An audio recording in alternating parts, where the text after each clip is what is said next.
Naruto news, read all about it. If you read Bleach on Manga Stream yesterday and you go to page 20, you see an announcement that says, breaking news, Naruto Gaiden announced. Naruto Spinoff, aka Naruto Part 3.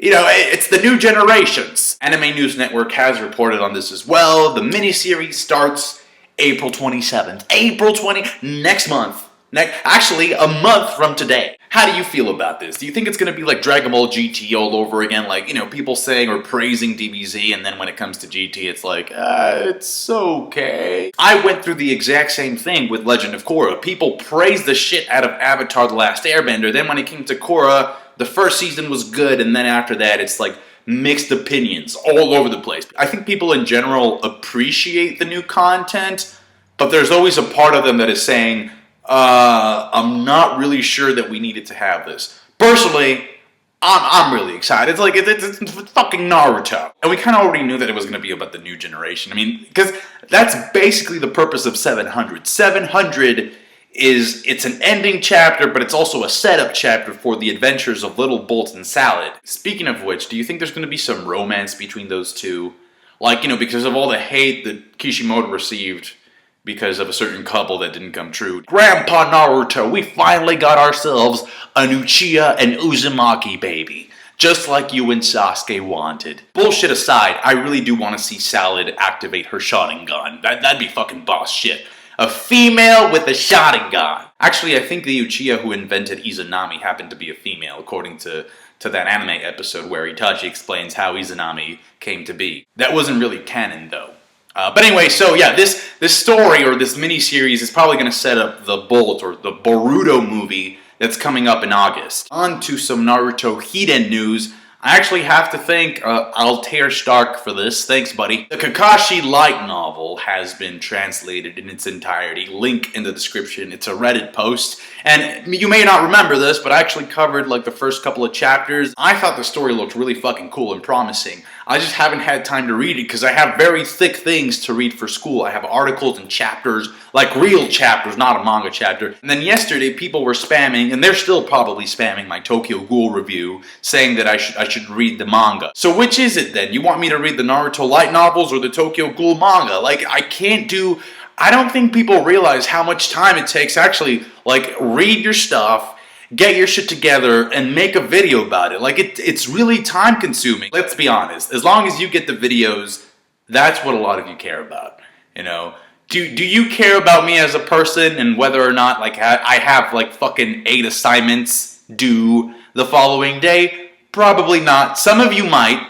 But a lot of you just care about the videos, and that's fine. I understand that. Bottom line is that as long as you understand that I do not have the time that you imagine that I have, we're cool. Shikamaru Hiden has also been released in Japan, and it's currently being translated. I actually read the prologue of it, link in the description. One of the things I notice about these light novels is that it's really about these characters working to feel comfortable in their own skin. So it's kind of like they're challenged in terms of who they are and what their identity is and what it's going to be for the future generations. Like Kakashi, right? In his story, Kakashi didn't feel like he was worthy of the title of Hokage because he just didn't feel ready to fill the position from a power level standpoint because he had lost the Sharingan. And from what I read from Shikamaru's story, it seems like he's upset because he is a much more important person than he ever wanted to be. See, after the Fourth Shinobi War, there was a change in the way that the nations were organized. It became the Shinobi Union.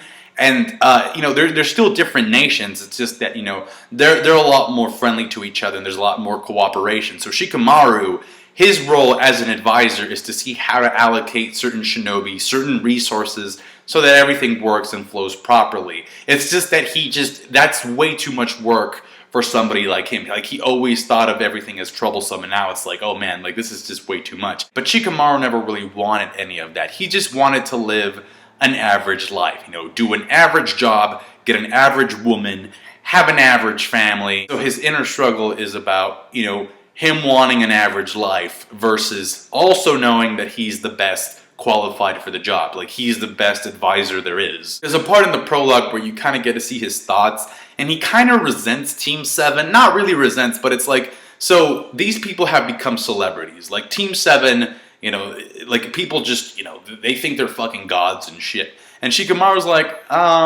yeah, no. So he doesn't really get why people are just so in awe of like Kakashi being Hokage and, you know, Naruto. But it comes from a place of like, he just doesn't like, you know, the attention. I can just imagine like little kids coming up to Shikamaru and be like, do you know Naruto the Hokage? And Shikamaru's like, yeah, I work with him.